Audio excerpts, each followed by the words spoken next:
My name is Mike Goldman. Welcome to On the Mic. This lovely chap in front of me is a good old friend from way back. We've known each other for a gazillion years. Don't want to say how long because it makes us look really old, which we are.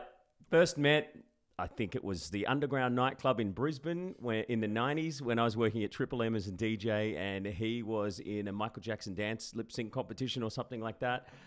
Fast forward over the years, just to give you some of the highlights, man, this guy has worked with some of the best and biggest recording artists in the world.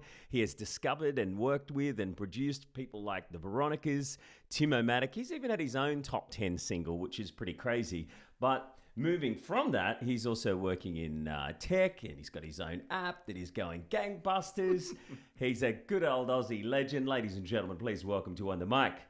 Mikey, how What's are your name we? again? Shaneal. Shaneal Sharma. But do they know about you sitting down naked Okay, that's the end of the show. Thanks Yes. for joining us. What are you talking about? in the radio shows?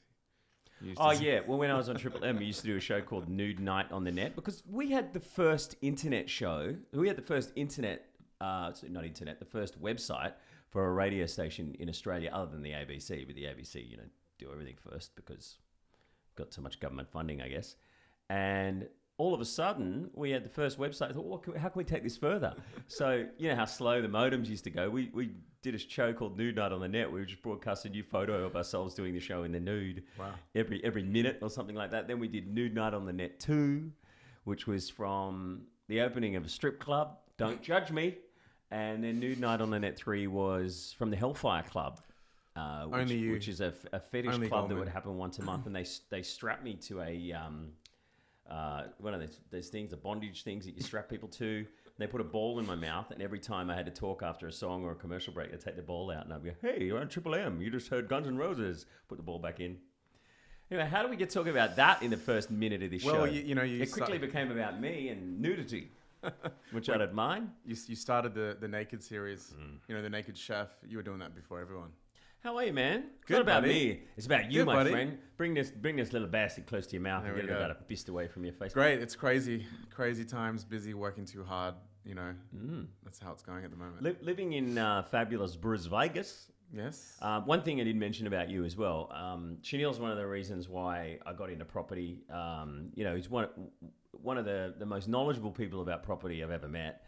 And he sees a bargain. He's always up to help his friends and family and say, hey, you should get this. And you know why? And just always had a knack for it. And I want to ask you about that. I want to ask you about the apps. I want to ask you about the music stuff as well. Because there's so many exciting things that you've done over the years that has led you to this point in time. So how are you enjoying life? What's going on, man? You well? It's crazy, yeah. So basically what we've been doing is just been focusing on the app that we have out at the moment called Housearoo. Yes. So the easy way to explain that is, think about it like this. So you will track an $8 pizza, but there's nothing to track $1 million property. Oh, yeah, that's true. Right? So what we've done is all the stakeholders involved in buying or selling that property, you can now visualize everything from start to finish. So it brings in, the mortgage broker, the buyer, the seller, the real estate agent, the conveyancer, and everybody so that they can work towards one common goal, which is to settle the property. It's such a good idea because I bought a couple of properties bought and sold over the years, and I always forget what you got to do. Like all this stuff. You got to get council approvals and government approvals and tax stuff and pest controls and lawn mowers and aunts and uncles. I don't even know. I'm just making it up. But so basically the way that this app that you invented, Housearoo, goes is like it's all there for you and it syncs you up to all the services. Like what just to get my head around it, what are the actual services that you would have to... Sure. So what happens is that, you'd go to, say, domain or realestate.com, you'd find the property. And the thing is, you've got an indication as what that property is going to cost to purchase. But what we don't know is exactly how much it's going to cost to transact it, right? So you type in your address and then bang, comes down all the conveyances, the building and pests, the insurance, everything in one page in one click. Wow. And you can select everything. So and now they're sure it. Yeah. Like you're tracking a pizza. Exactly. Where the fuck is my pizza? Exactly. Where the fuck is my house? That's it. Why isn't my house here yet? And if you see something's being held up, I guess on the app, you can Tells you straight away. ring the conveyancer. Exactly. And the conveyancers use it. Yeah. So they're like the project manager that manages everything. Actually, you know what? Yeah. I remember this this lady. She was a horrible person. She worked for a law firm in Brisbane, and she was doing the conveyancing, and she just forgot to show up for the signing of the contract with the bank. Okay. So I got the Settlement. times mixed Yeah. up, and like I don't even know what time or when stuff is happening because you just got to leave it with them. But I would have seen that on the app and gone, "Hey, you're going to be there." This is what's happening exactly. And if she's away, she can get onto her phone and just do the update. But what it does, Right. she clicks it and it'll tell everybody so that they know exactly what's going on. So Yeah. it is an app, but it's also a desktop version as well for the practitioners. So how long have you been doing this for now? So we started in 2014 was when we got our sort of patent through. Yeah. And then validated it, went around to the agents, conveyancers, and made sure all the parties were like sort of happy with what we're building. Yeah. Because, you know, one of the mistakes we make in business is we just go and do something without validating. Yeah. So, you know, it was all about getting that research and development happening before we even touched any code or before we even started building. And the like thing all these out. agencies and websites are jumping on it, like, you know, sales, real estate kind of websites, and they're all going, "Hey, this is an exactly. amazing invention." Yeah, so it's an end-to-end. So Yeah. it's an end-to-end real estate transaction tool. Yeah, though that's what apps should be. You know, making life easier and helping you understand stuff that Exactly. you don't really get. I reckon I have an idea for an app every week. Everyone Yeah. out there has probably got some random idea for an app. How hard is it to actually go, "Oh, I got an idea for an app. What Exactly. do I do?" Do you get on Fiverr and contact someone and you get it made for Fiverr? How much does it cost to make an app? And what great lengths do you go to set up code for something like that? It's nuts. I mean, it's funny. Whenever we catch up, we sit down and we go, "Oh, we got another idea." Yeah. And then we're like, "Let's jump online and see if it's available." Yeah, We all do that, right? yeah, So look, probably the first step is, you know, it's if you go to sleep and you wake up and it's still in your head, there's obviously something there. yeah. Right. Okay. You know what I mean? So it's okay to it's- have a gazillion ideas. Yeah, Write them down. But something- if something sticks. something lingers. Yeah. And it's like, you know, I call it the linger theory, right? So you come up with the idea, then all of a sudden it sticks in your head and you're like, and then it comes back a week later and you're like, okay, there's something here. So then you investigate further. It's very, very easy to go and get the branding and colors and all that. What you got to do is go even deeper into the substance of it and go, well, you know, and it depends what your motive is. So if your motive is like purely just to make money, then it's probably not the best idea. Yeah. I think if you put your heart and soul into something that you really love, You're passionate about. it's all about that. We keep hearing that cliche, but it's the thing that gets you up, Yeah. right? And it's the thing that keeps you up at night. So, and look, I think probably steps that I've taken, and I can only talk from my experience, is so it's funny. I got the first drawing ever of House Roo, which was Roaring, what's that mean? drawing. Oh, drawing, sorry. Yeah. Yeah, so I opened up a pad and I was like, get a contract.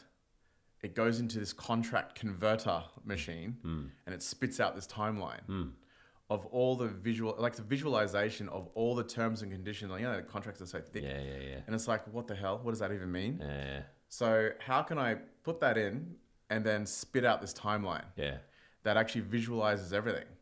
Now everyone's got their own analogy and version of that, right? So, you know, there's people in, like, for instance, health and fitness, where they're like, okay, I'm going to, you know, create the keto food to eat, or whatever So like a health and fitness app that says all keto Whatever foods it you is. need, tick them off or whatever. Yeah. So, you know, depending on what you're into, you know, you'll come up with the idea. So that's the initial idea. So then to take it to, you know, come out the other end, it's one thing to be passionate about it.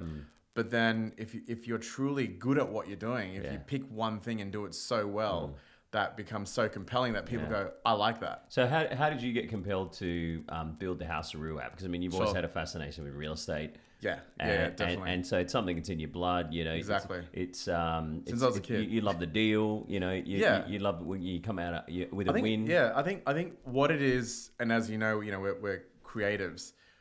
It's about building something from scratch, and to be able to help. You know what I mean? So to be able to take something, and, you know, for instance, with property, I think we all love the potential of something. Yeah. You know, the fact that we can go up to this old house and go, wow, if I could, you know, put a lick of paint here, change the bathroom, and you've been doing it. It's been fantastic. So I think that, and then I was like, well, wait a second. You know, I've done my own conveyancing. You know, there's one of the things I did back when I discovered what equity meant was like, okay, so I bought this house.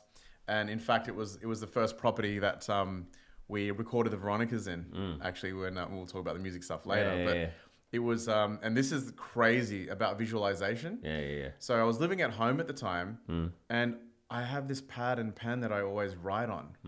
And I was writing away, and I was like, I want this house.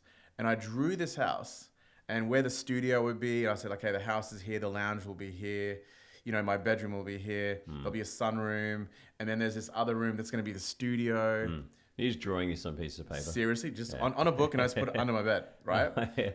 Seriously. Yeah. And and I saved up money because I was performing overseas, came back, and literally that week after I drew that, I met with professionals over in Sunnybank Hills. Yeah. And I went through this house, and I'm like, this house looks familiar. So you created it. You drew it, and it just Seriously? appeared. So visualization. It is the craziest thing. Yeah. And I'm walking through this house. I'm like, holy shit, this is a house that I actually drew. And the defining moment was I went through to the sunroom, and I'm like, what is that? And they're like, oh, that's the granny flat. Studio. And I'm like, studio, right? So it's funny. It's a crazy, crazy story. But many songs and productions out of that studio. So you got to be careful what you think of, because whatever's up here is what happens. Yeah, you visualize stuff and it comes true. It's but for those people out there that are watching, just going back to that question before, like if I mean, I love the whole visualization stuff. I want to touch on that more, and you know what motivates you and all that kind of thing. But for people who want to bring out their own app, like what's the best way to go about it? Okay, so first thing, come up with the idea. Number one, validate. Who is going to be the customer? Because if you want it to sustain, you'll go down the hobby path, and what will happen is that you can't monetize it. So if you think that it's going to add value to people's lives, then go for it. Yeah. And that means having the hard conversations, and that means not talking to your husband, wife, girlfriend. You know, it's very, very easy to get a friend to pay for something because they like you. Yeah. But to get a total stranger and multiply that by 100. Yeah. So if you can get 100 strangers who'll go, yes, I will pay for that. That's the best indicator. Yeah. Now, when you get to that stage, then you're like, okay, we've got something special here. Yeah. And then what normally happens is people go, okay, who do I know that's a coder? They Google app developer. Yeah. Like, do you get it done in India or China, or do you do it locally in Australia? Because I heard there's a bit of a rip-off to get made here. So, look, to be brutally honest, you've got two types, and I'm allowed to say this because I'm Indian. So, so you've got the hacking, where it'll look great in the front, but it'll fall apart on scale, right? So, and you've got two types of Indians, and I'm sounding so racist right now, but I'm okay. I can say it. You can't unless you're bagging out whiteys. Yeah. So what happens is that you'll have the hackers that'll just act like that they can do it, but then you'll have the geniuses that just know their stuff and will give you the best experience. So it's like anything. You've got to do your due diligence. And if you don't know how to build an app, go and pay the money and hire somebody who is a CTO who, look, you'll pay a fortune. Yeah. But that early piece that you're going to do to select that team and create what you call an MVP, the minimum viable product, to create that first version. And don't do a million features. Yeah. Do one really strong feature that will bring in the first few customers. Keep it simple. Yeah. And you can look. I funnily enough, found my really good developer today on Upwork. What's Upwork? Upwork is a little app that you can use to find people. But if you're very like specific, Airtasker sort of Fiverr thing. Yeah, exactly. Finding professional talent. Exactly. Right. However, it can be a freak show as well. But if you're very, very clear about your position description of what you're looking for, the developers that are smart, then that have their shit together, will actually look at that and go, okay, this person knows what they're talking about because I can see it the way that it's written. So therefore, I should do some work with them and get in touch. But the people that go, hey, I want to build an app, and they've got no idea. Don't get to the point. And here's the biggest issue with when you're starting anything, is that people do it on the fly. They think that there's this magic wand that the app developer will have, which will sort out their whole business. So no, the developers don't do the business. They'll just put the code together and they'll actually create the product and help you, build the technical part, but you really need to have all your frameworks together in the business. What are the things that you need to look out for if someone gets to that stage and they're bringing out an app, which I think is a great idea. Yes. And for example, I have a friend of mine who got an app developed, I think it was in India actually. Yeah. And he was so excited, and then all of a sudden at the end of it paid all this money, and they said, oh no, it's only for Australia. You only paid for the rights to Australia. We own the rest of the world. Is there any other things like that you need to look out for? So like tips for young players? So did you say absolutely? Absolutely. Okay, sorry. You should register that. So on that, so the first thing to do is a copyright assignment agreement. So what that means is that you, as the creator or the inventor of this idea, and here's the other thing, you know how we go around going, okay, sign the NDA and do it. Sure, that's great.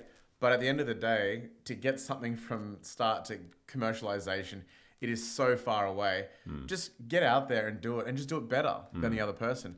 But if someone says, oh, okay, look, we've built the app and it's just for Australia, again, it comes back to the legals and the territories that you want to actually expose that app into, right?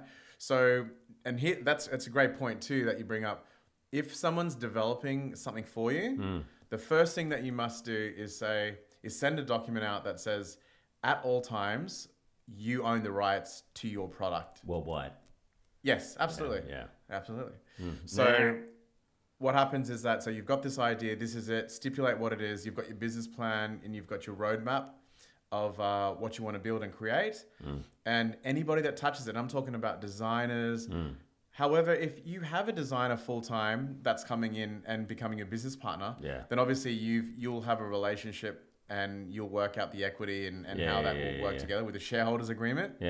Right? And to stipulate exactly what's happening and how you're building that technology. But the key thing is, if you've got contractors coming in and out, they're taking your code. So think of it like, when we write music, they can rip it off. It's like whoever's in the room who's creating the music, you split it accordingly. I give them points on it. Right? Same thing with an app. So if you've got a designer coming in, and then you've got like a coder coming in, you're actually creating something, right, that has value or may have value, a perceived value, but the ownership then goes to the publisher or the composer. Of that app. Okay, so it's like that. Because they're the coder. This is what people don't realize. People don't know. It's all these little That's nuances. what you need to know if you want to bring out an app. So that's why you have an agreement that says at all times, the company, the entity will own that at all at all times, and you have an agreement that says, upon paying the developer, so, for instance, you might have a weekly cycle, 2 weekly. So every time that you pay, you own it at all times. So obviously, you hear all these stories where, the developer doesn't get paid, and then all of a sudden the founder's like held at ransom. Right. So what about, just to give people an idea out there, because like me, you go, I got an idea for an app. I know I can make some money out of this. Like, for example, the Color Switch app. It was I think it was a guy who had the idea, and he teamed up with a rapper in New Zealand who had millions of followers. All of a sudden, that app, it's the easiest little game with a ball that bounces through hoops, and they're making millions. Shout out to Sam Fortify. These guys? Who's in Dubai. He's that guy, hardest worker ever. He worked it all out. And kudos to him. So he came up with Color Switch. And then he teamed up with the rapper. Who was the rapper in New Zealand? Well, Sam Fortify, he's from New Zealand via Fiji. And was in the club circuit in Brisbane, and amazing rapper. And he then came up with this idea because he really got the social media thing early and started getting crazy views on that. And then because he had that that user equity there, he was like, okay, I'm going to create something. And he's a genius. The guy's amazing. So he's like, hey fans, you like my rap? I just made this app. Created an app, partnered with the right people, and very smart guy. And how much you made out of it, you reckon? In the millions. But he's not one to go and tell everyone the actual figure, but you can kind of work it out. But he moved to Dubai, did he? Yes. Why did he move there? Is Dubai a nice place? Who knows? I think he likes it over there. I don't think I'd like it there. It looks a bit... It's pretty hot. Artificial and hot, and you're not allowed to kiss your girlfriend in the street or they lock you up. It is tax-free. You're not allowed to drink. Tax-free, I'm in. That's probably why. Who knows? So to make a basic app, like here's an idea that I had. Well, actually, I think my brother probably thinks it's his idea as well. But it's basically called Who's Paying? Okay. And what you do is you take a photo of everyone at the dinner table and you push a button and it spins it. It's That's like cool. a roulette and it goes ding, ding, ding, ding, ding, ding, ding, and the person's photo pops up. A nice novelty. Like, we'll never do it. But how much would it cost to make a basic app like that? Something like that. Okay, so I would say depending on the page, each page. So you've got the screen on each page. Something like that where you're literally just posting, you're putting pictures up and then doing a spin. I would say under 10K. Oh, yeah. So it's still a lot of money. Yeah, I was under thinking 10K. maybe it's 3 or 4 and at most. Yeah, but, you do it under $10,000 properly. but then you got to Right. promote it. And that wouldn't be local.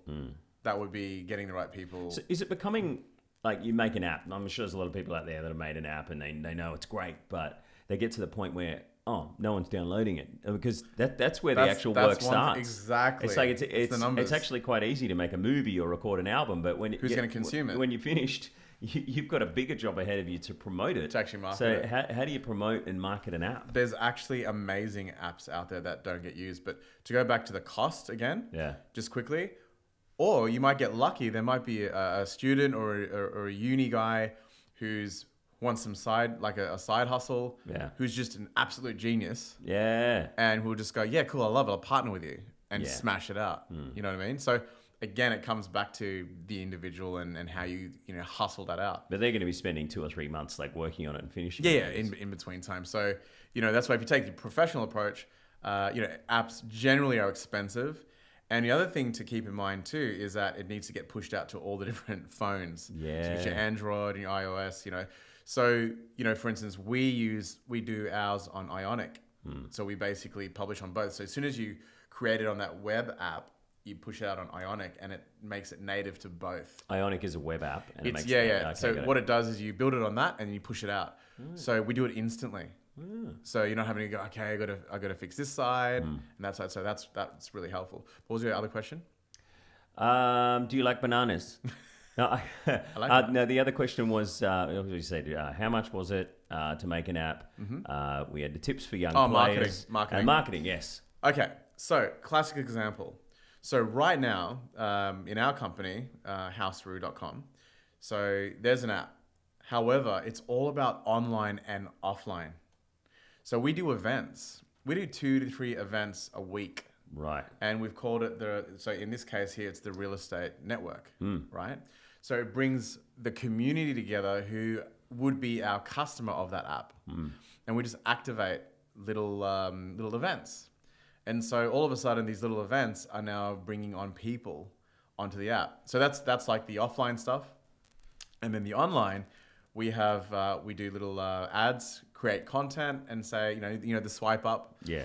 So we go, look, this is the benefit. So you hit them with benefit, right? Yeah. And then you go, and this is going to make your life easier. To find out more, swipe up. Yeah, or right. download the app. So it's the online situation and offline. You got to do both. So to market it. Since you built your app, which is taking up most of your time running and doing all that at the moment, what's some big success stories that you've had other than a lot of people taking it on? Like, as in from the app, or people have come along and said that it's really helped them out. Thank you so much, or like real estate agents, or Yeah. So right now we've got about $60 million worth of property right now on the app per month.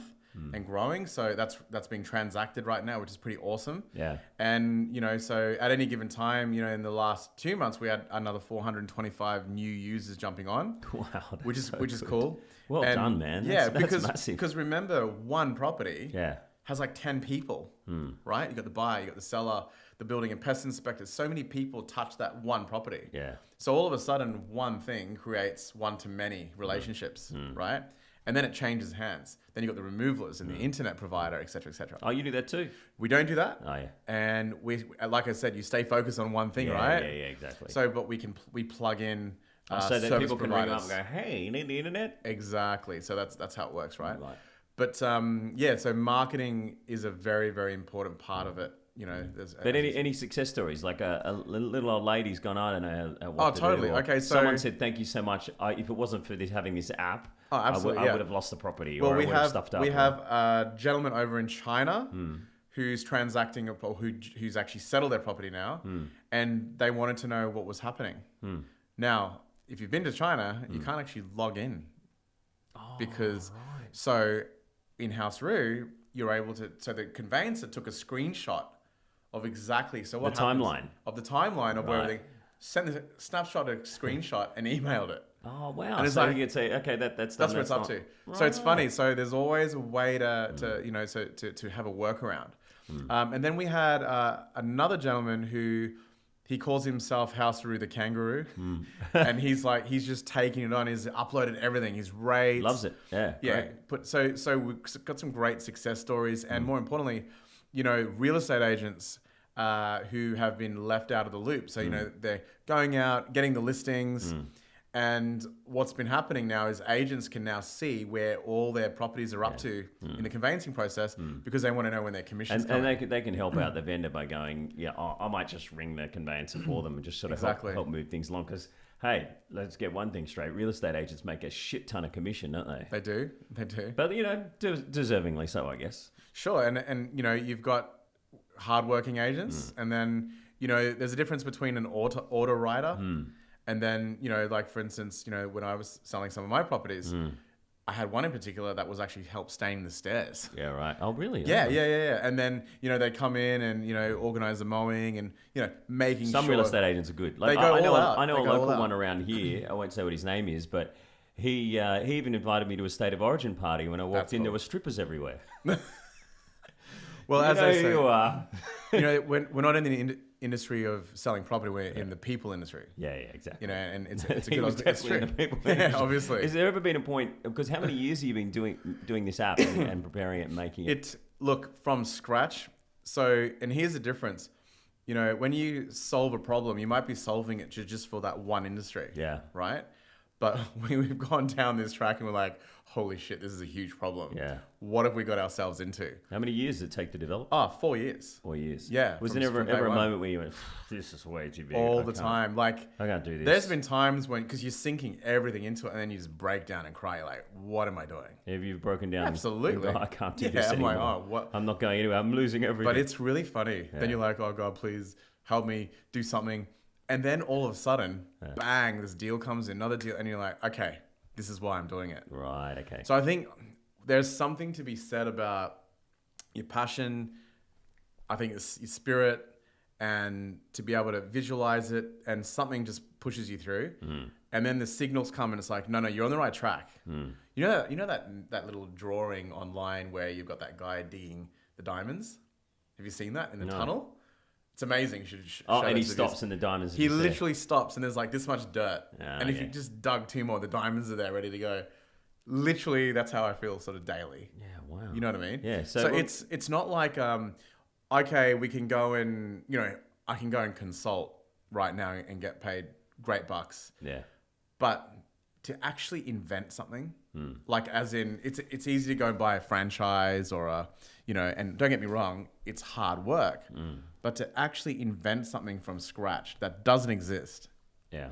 and then to build it, and then to create something that doesn't exist, and then have people use it and then go, we like this, and pay you, and then scale it, that takes time. So a long time, a lot of hard work, a lot of visualization. You talked about visualizations and stuff like that before, and in a lot of ways, this guy here is my spiritual guru. Like, I mean, your background, your family from India, Fiji, Yeah. and you're a regular meditator. And, Always. and like, I was never someone that would be even the slightest bit interested in that. Where kind are of the stuff. beads I got you? So I tried it out. Oh, they're up in the bedroom. I was Good. using for another purpose, so I don't want to talk about it. Oh my Lord. So I was at this point where there's so much going on in my life, and I just wanted to calm my mind so I could actually frickin' sleep. And you introduced me to a few ways and tips and tricks to be able to clear your mind so that you don't think anything and you focus on nothing. It's not like it was a religion or anything like that. It's just a way to clear your mind and actually prioritize your goals and everything like that.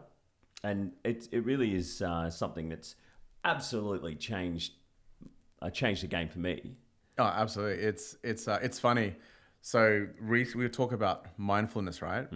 And then there's this amazing yogi on the Gold Coast, Ian, and he has Ian Guru.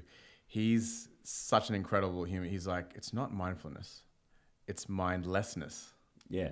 I was like, That's cool. Because we have this thing called monkey brain, where your brain's just constantly throwing crazy shit left, right, and center. A lot of it can just be what you ate, is just picking random thoughts, and it drives you mental. There's all this you need noise to learn to control and clutter. Exactly. It's like working a muscle in your brain to stop you from thinking random shit all the time. It helped me so much focusing for making shows or whatever jobs I've got to do that day, and rather than going that way. And with having this little extension of our bodies, which is the mobile phone, that turns us all into androids, so to speak. It is cyborg.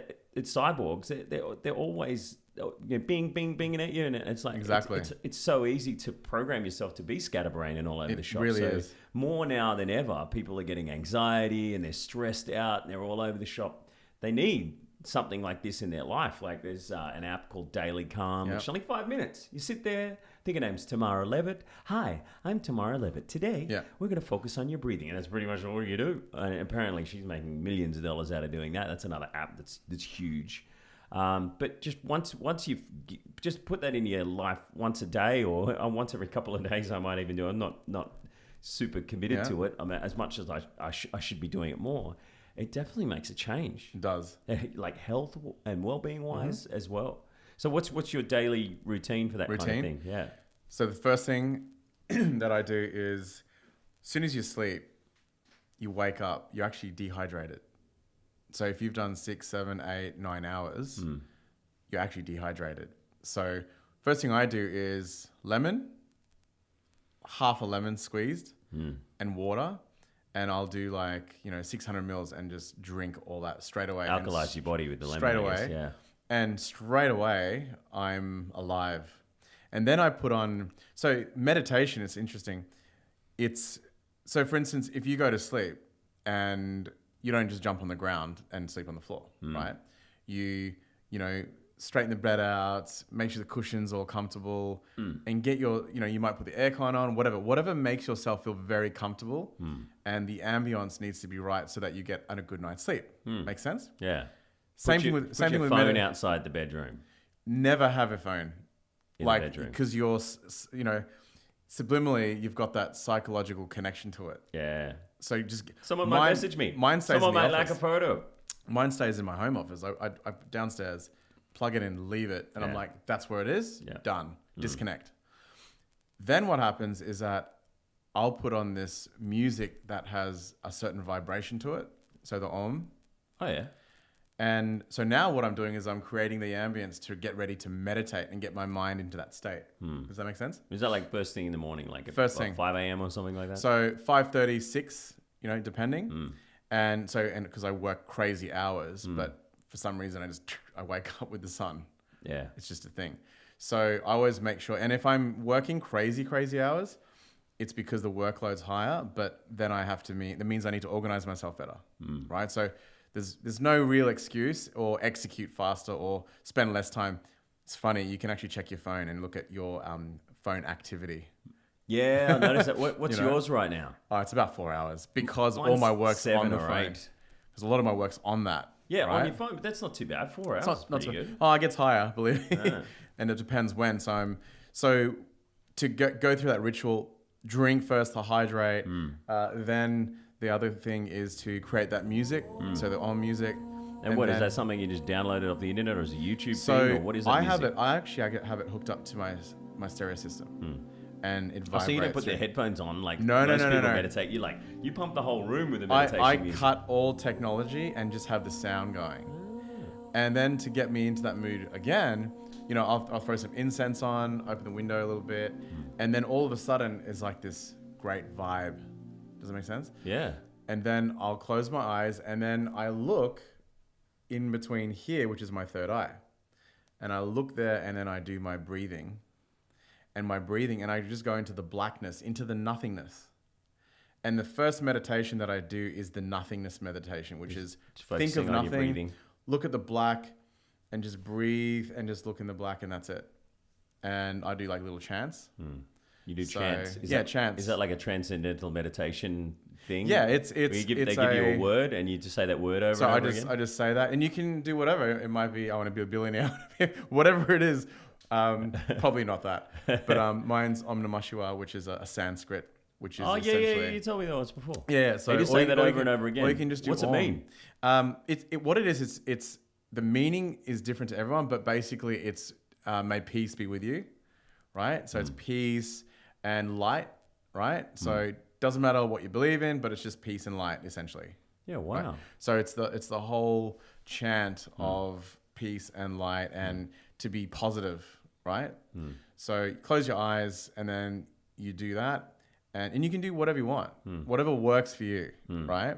Because it's better than nothing, and if it works for you, fantastic. That's what it's about. It's about you. So there's no right or wrong way. 5 minutes or an hour, or how long do you do that for? If I know that I've got a massive day ahead, and I'll generally do up to 10 minutes. Yeah.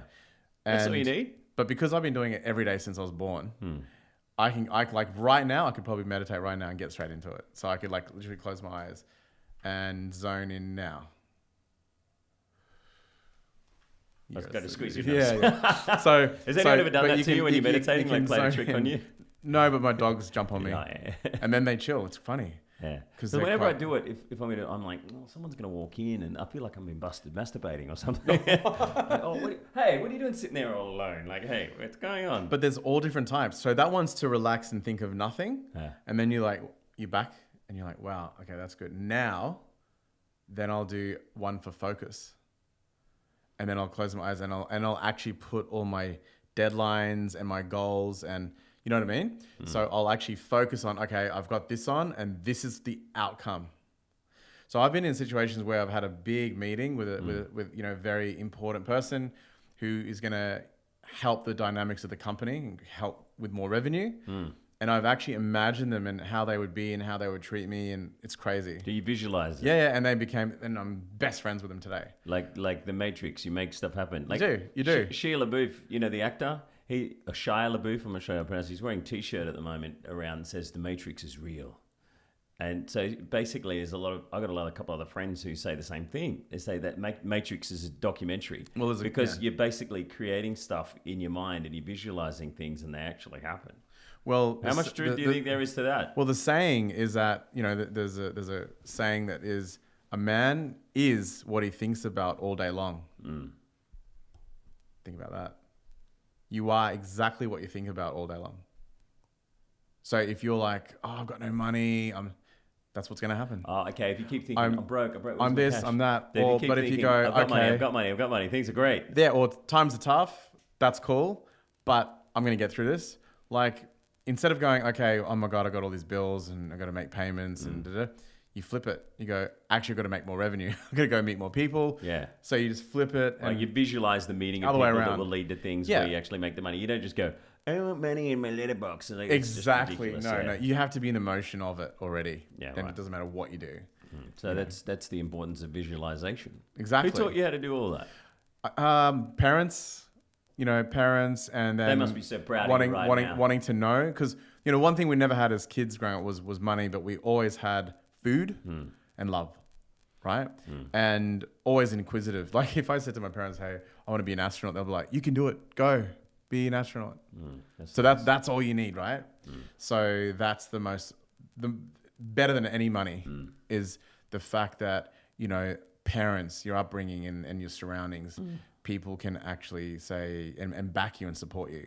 That's huge. What was it like growing up as a kid in Australia and A brown kid? going to school on the Sunshine Coast? I think was it? I actually went to school originally Birkdale South, and then I went to Alexandria Hills High as like the foundation year, and then I went and I'm like, I'm done with this school because it was too academic. I wasn't a strong academic. I was very big into the arts, but funnily enough, later in life, I became strong in business and academic.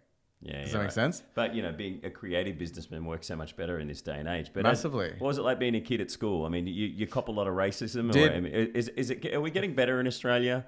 I mean, back then it was like, oh, we're getting swamped by Indians, and then it was Asians, and now it's Muslims. There was no Indians, there'd be no Uber drivers, and no pizza being delivered.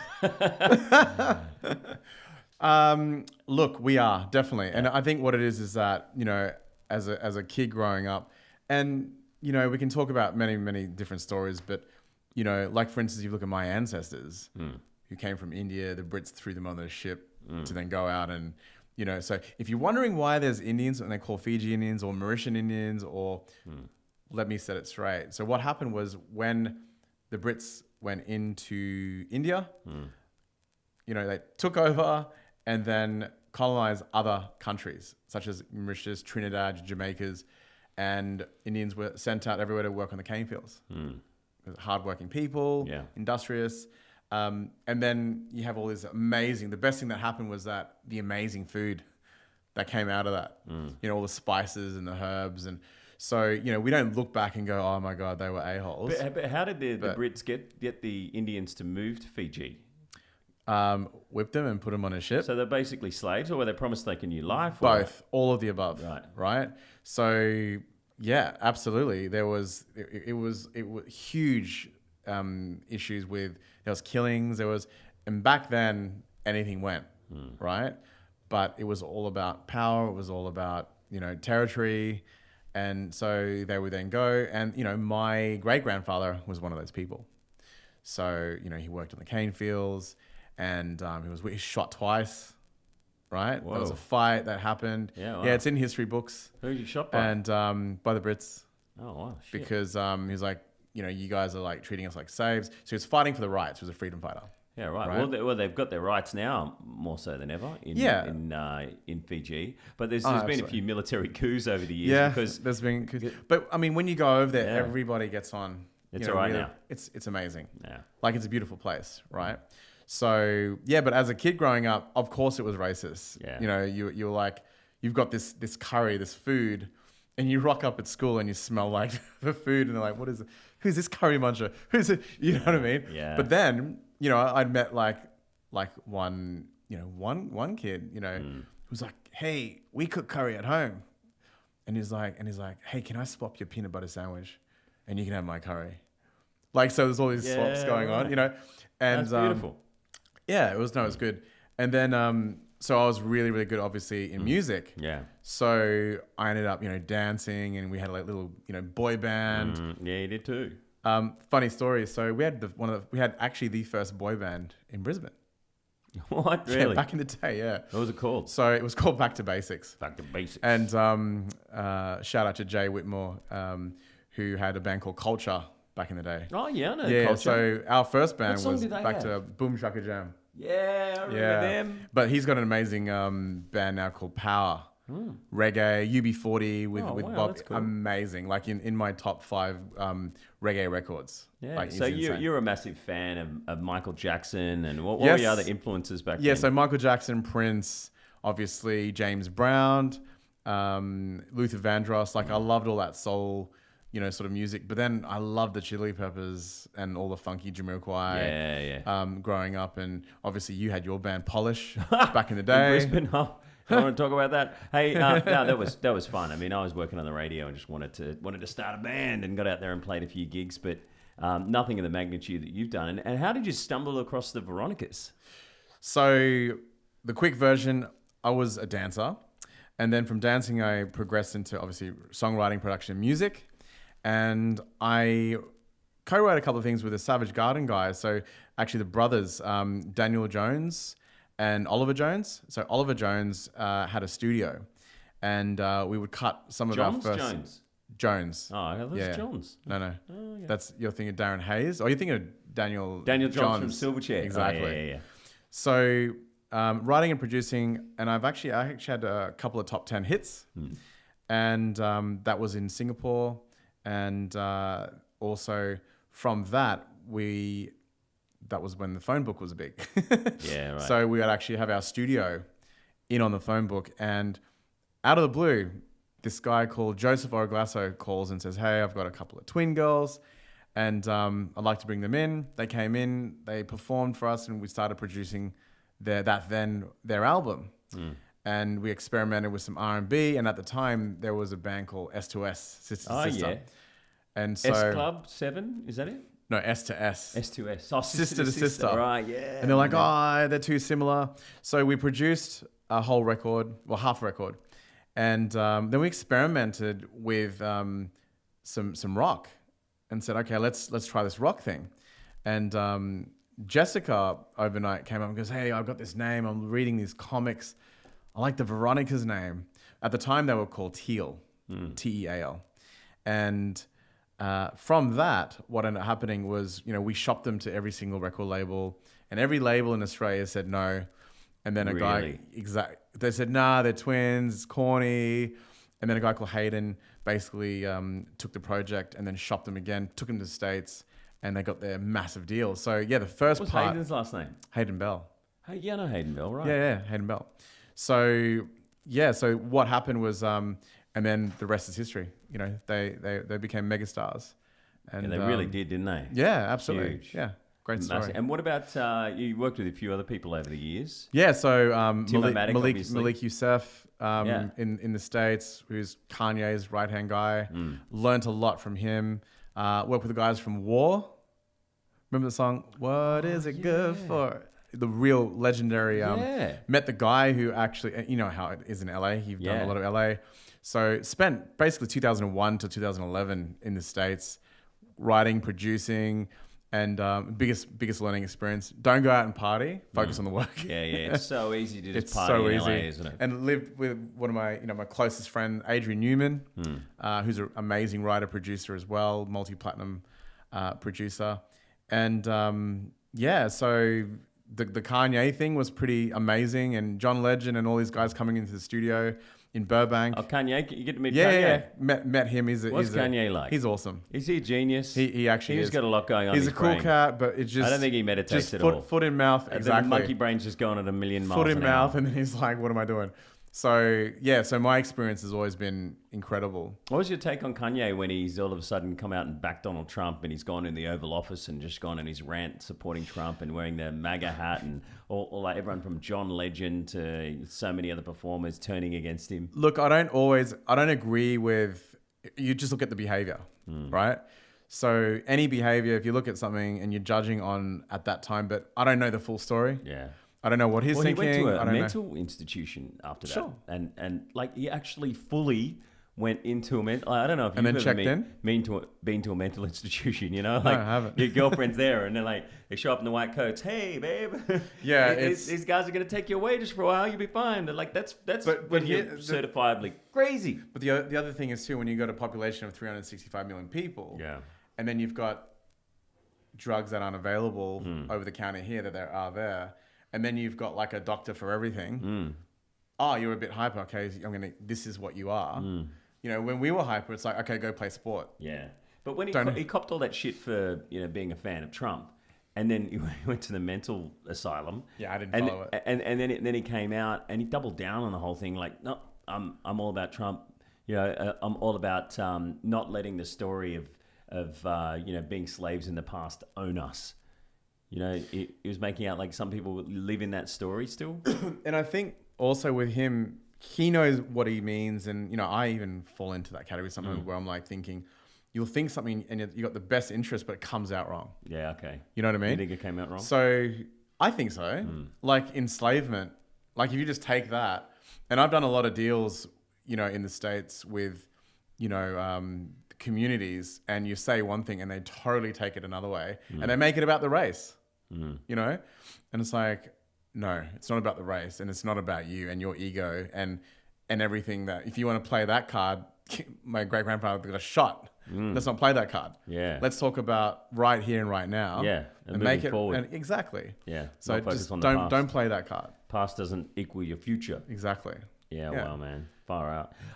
But I do love Kanye. I love his music. He's amazing. And he's got a I new love the website, fact that he's a producer. and he's deleted his Instagram and he started a new one. And all of a sudden, he's released a couple of snippets of songs on his website, but gave you a little teaser on Instagram. So you go, where can I find that? You can't find it on Spotify or. He's put the whole YouTube thing up now.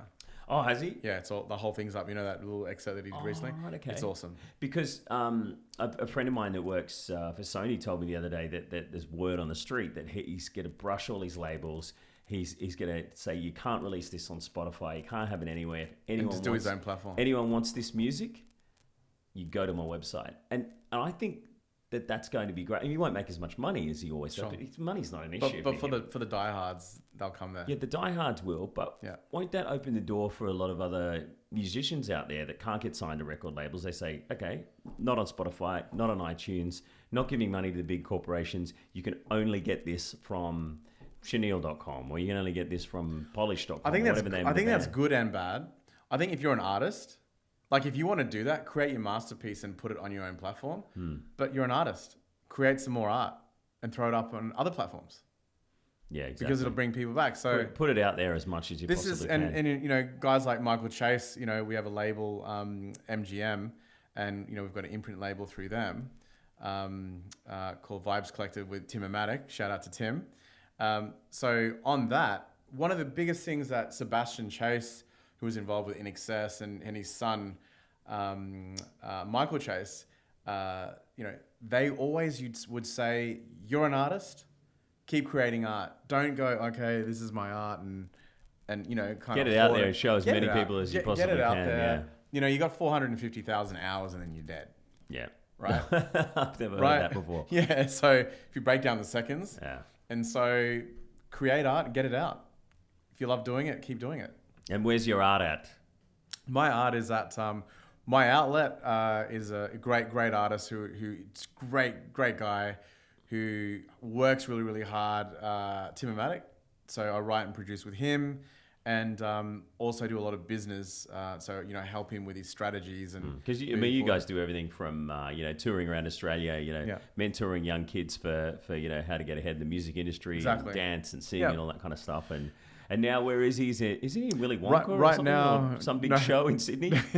No, it's the Bee Gees story. The Bee Gees story. Yeah. Close. Bee Gees. They like chocolate though. Bee They Gees, like chocolate. Yeah, well, see, that's what I was thinking. So yeah, Saturday Night Fever. So you wow, know, cool.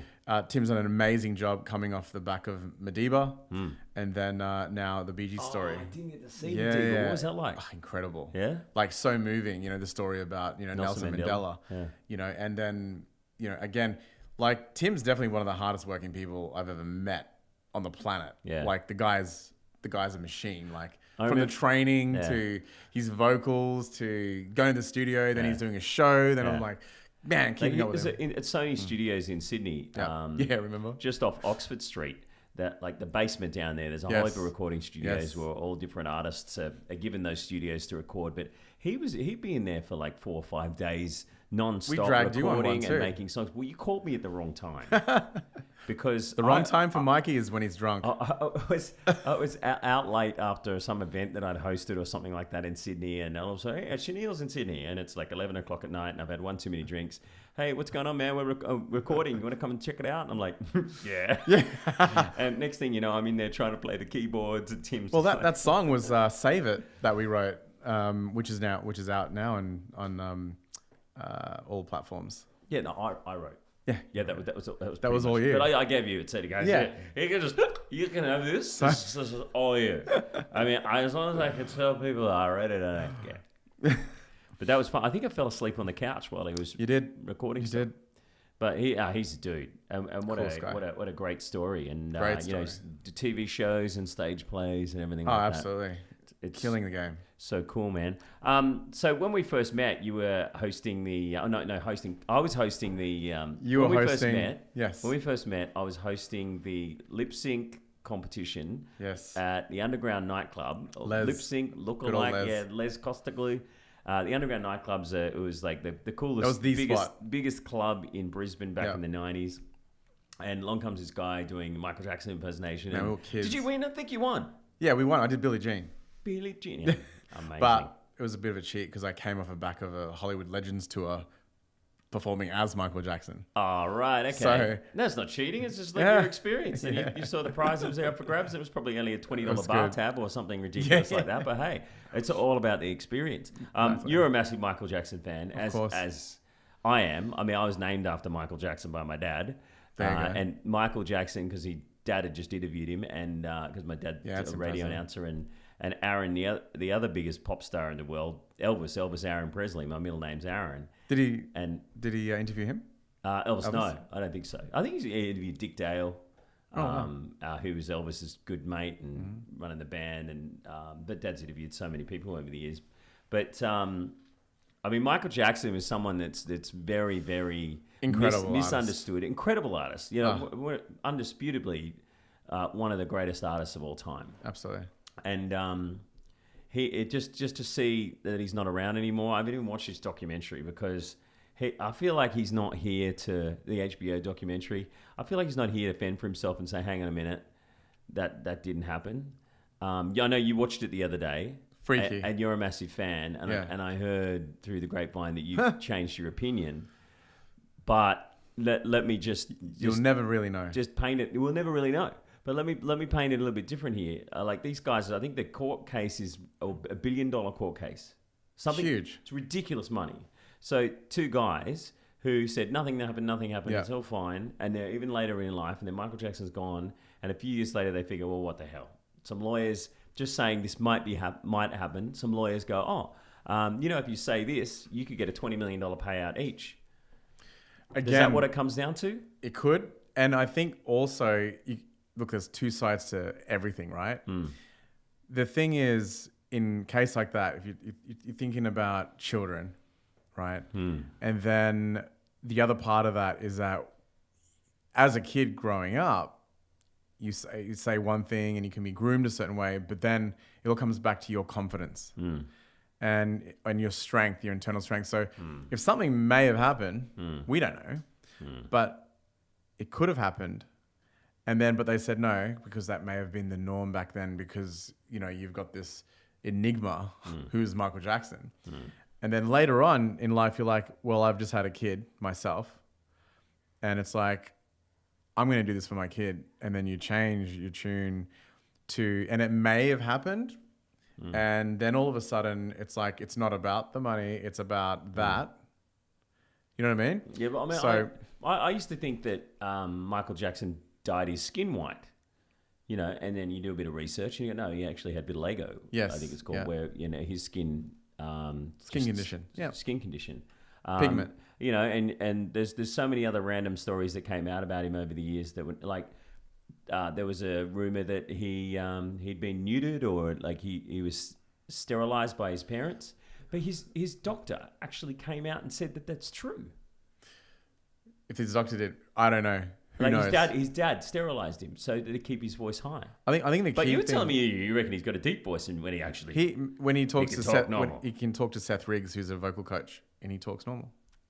But again, there's documented evidence that talks about how you talk higher, so you sing higher in that register, right? So it's a technique. Yeah, right. But let's be real here. If you're talking about, it comes back to one thing: appropriate. Yeah. What's appropriate? What is it? I mean, you know right? what? And when it comes down to being appropriate, I think the parents have a lot to answer exactly. for, because if I have kids, if I got a 5-year-old daughter sleep with. Yeah, no, I'm not going to say stranger? say some pop star rocks up in town. Like, I love Bruce Springsteen. I'm not saying in any way, shape, or form that he might be a pedo, but I mean, I'm not going to say, hey Bruce, do you want to take my kid for the days? And that's the whole point. Take him away for a week. Yeah, that's sure. the point. Sure, just sleep in the same. That's where it's like that's it. That's inappropriate. And I think back then people did just sort of turn a blind eye to it and go, it's Michael Jackson, no, exactly, but it's Michael Jackson. Like they do in Australia with rugby league players. Oh, he just sexually assaulted this woman, but he won the 89 grand final. Exactly. But not only that, there's also so many false allegations made on celebrities or anyone, people of power, They do. And to that point, I mean, if someone just says something because they don't like you, or, you knock back a girl and all of a sudden she comes out and says, he raped me. Exactly. Should the same prosecution go against a woman when it's proven to be untrue? Or will that stop women or men coming out and saying that something happened? It's true. Tough question, Shaneal Sharma. We don't have the answer. Maybe we should meditate. Let's meditate on. Well, dude, it's been so good to finally get you in here in the studio. It's good fun. In Kung Fu Studios. Kung Fu. Tell me about these posters. Oh man, I was in Bao Brothers in Newcastle. It's a little restaurant, and they had all these posters all over the walls, and I'm like, this is sick, man! Like Bloodsport and The Deadly Mantis and all these funny kung fu movies. I never studied kung fu. I never did a kung fu class in my life, or karate, or martial arts, or anything like that. But that's why one of my favorite movies. Yes. And they said, we can give you this on a hard drive if you want. You can just print them out and stick them on your wall. So it costs me like $80. Put them all over the wall. And now we have Kung Fu Studios. I feel like eating some Chinese. Did you ever watch Bloodsport? Hell yeah. That was a cult film. Now I break you. Jean Van Damme. Like I break your friend. I grew up on every single Bruce Lee film. Like everything. Like brother and I used to beat each other up.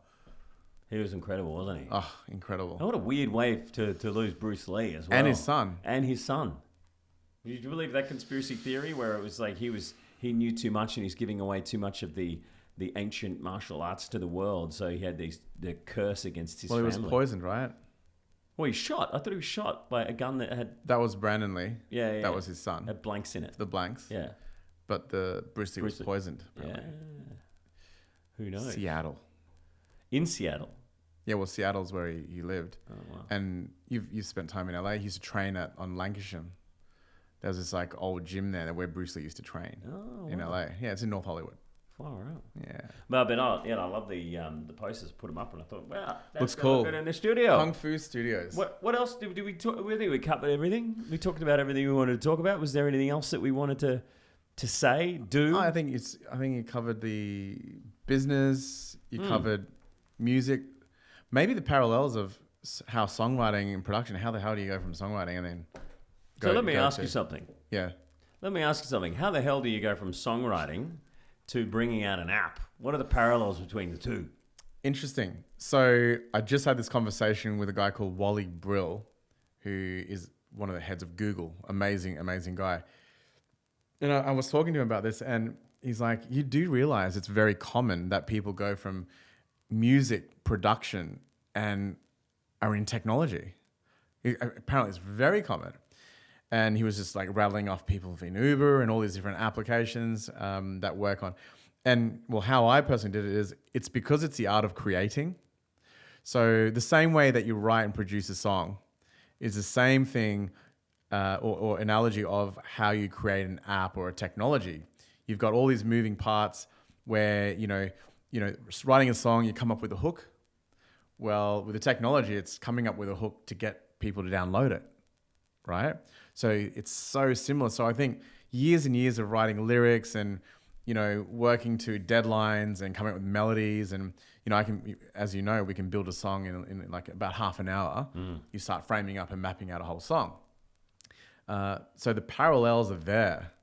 And I think creatively, it's so important to be creative and be able to, and it doesn't matter whether you're writing a song. The late Terry Murchison, who was my mentor in design, he would sit down with a pad and he'd draw houses and property while I'm creating music. And he's like, hey, we've got a program. You know that program that you're using? You're doing the same thing in building a song because you can see the song build because obviously you've got the computer and then you're playing parts in and then you're pasting it and you can start seeing it. He will then, build a whole property architecturally the same way. So again, whether it's music, architecture, building an app, they all entwine in a similar through creativity. Creativity. That's it. Nice, man. Yeah. What's next for you once this app's going off into the distance? I'm working on a project right now with actually my godson, who's Indigenous, Aboriginal, young little man.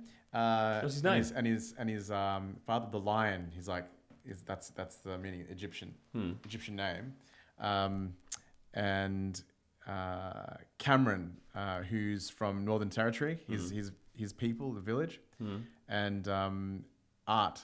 So Aboriginal art rolling out to schools. So basically what it is that the communities create the art, and then that art is then used on equipment for like chairs and furniture for the kids. So the print goes on the chairs, and there's a company called Biz Fern up on the Sunshine Coast, huge factories, and proceeds of that furniture goes back to the community. Oh wow, that's amazing. So it's incredible. That's so cool. Yeah. Oh, good luck with that. With your little godson. Yes. Where Well, can people... his name is so long. So I'm like, but he's like, we call him the Little Lion. Little Lion. Yeah. Hey, so where can people find you?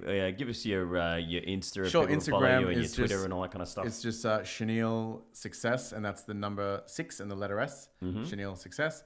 Houseroo is just house and roo.com, and you can download the app Houseroo. And yeah, hit me up on Instagram, easy, or even LinkedIn, Shaneal Sharma. Awesome. Shaneal Sharma, thank you for being on the mic. Thanks for having me, Great to have you, buddy. Good to see you, buddy. Yeah.